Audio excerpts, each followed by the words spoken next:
King Charles has appeared to briefly lose his patience and scold a guard during the American president's visit. The monarch seems to have tried to get the president to finish a conversation and failed to get him moving and directed his ire at the guard. Buckingham Palace stirred before dawn, its corridors echoing with the soft shuffle of attendants preparing for an event, whispered about only in guarded tones. Beyond the crimson-draped threshold of the throne room, King Charles stood in full naval dress, decorations catching the pale winter light like constellations on dark cloth.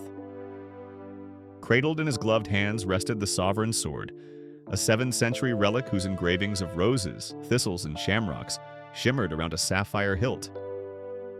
The king's voice broke the hush, quiet, reverent, when he murmured, "She is extraordinary," words that carried the gravity of lineage and the tenderness of family.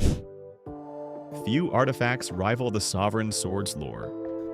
Forged during Edward III's reign, it rode into Agincourt with Henry V, lay hidden during the Commonwealth to keep monarchist hope alive, and re-emerged to crown restorations and coronations alike. Its steel, once meant for battle, long ago traded bloodshed for symbolism. Yet to see it up close is to feel the hum of everything it has witnessed. Fields churned by cavalry, torchlit cathedral aisles, the thunder of crowds saluting newfound kings. Royal archivists say the jewel at its pommel was mined in Kashmir and gifted to Edward's court by a Venetian envoy, an international bond cast into royal steel. Catherine's path to this moment, by contrast, began in the unassuming town of Reading, where family breakfasts and school-run chaos shaped a girl whose poise would later astonish the world. At St. Andrews, she met William, her future husband, but also the microscope of media fascination. Headlines dissected her smile, her hemlines, her friendships, yet she navigated each intrusion with unfussed courtesy. Even so, the true test arrived in 2024, when she revealed her cancer diagnosis, news that silenced tabloids in an instant and drew global empathy. She let her vulnerability breathe in public so others fighting in private might feel less alone.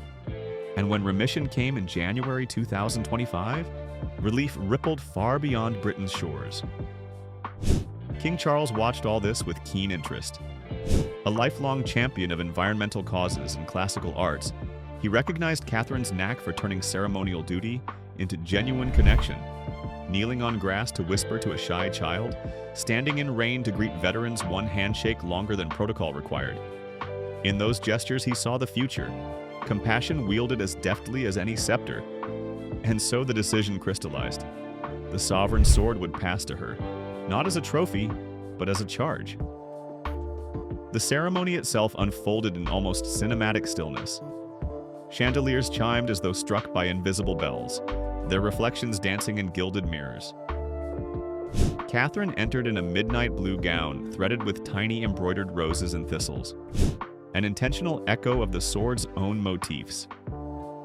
She paused only once, eyes lifting to the vaulted ceiling as if to draw courage from every monarchic story carved into its cornices.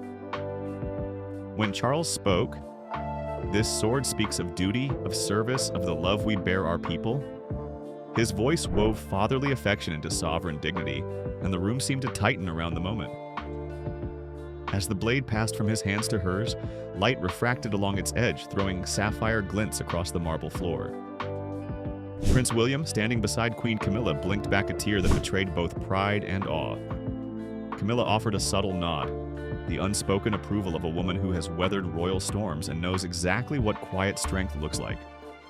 Even the palace attendants, stoic by training, later described the era as electric, as though centuries inhaled together and exhaled something new.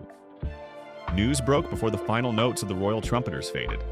Hashtags like "Meet Gwargi," now Sovereign Sword, and Catherine. The great flooded timelines from Toronto to Sydney. An illustrator in Seoul posted a watercolor of Catherine brandishing the blade over a dawn-lit London skyline. Within an hour, it had amassed 100,000 retweets. At the gates of Kensington Palace, well-wishers wove white roses, symbol of both Tudor heritage and cancer survival, into the ironwork, turning memory of illness into blossoms of hope. Commentators on rival networks, seldom united, agree that the gesture rivaled Queen Elizabeth II's orb and scepter symbolism in 1953 for sheer iconographic punch. Inside royal circles, the implications ran deeper still. Charles, in his late 70s, understands that any sovereign's real legacy is the character of those who follow. By entrusting a battlefield relic to a woman known for empathy, he signaled a monarchy evolving from conquest to conscience. Courtiers whisper that Catherine will soon lead Commonwealth tours focused on early childhood development and climate resilience, her presence amplified by the sword's implicit promise. History's weight balanced by modern compassion. For Catherine, the blade is both burden and beacon. At night, she still tucks George, Charlotte, and Louis beneath storytime quilts, reminding them that duty cannot eclipse joy.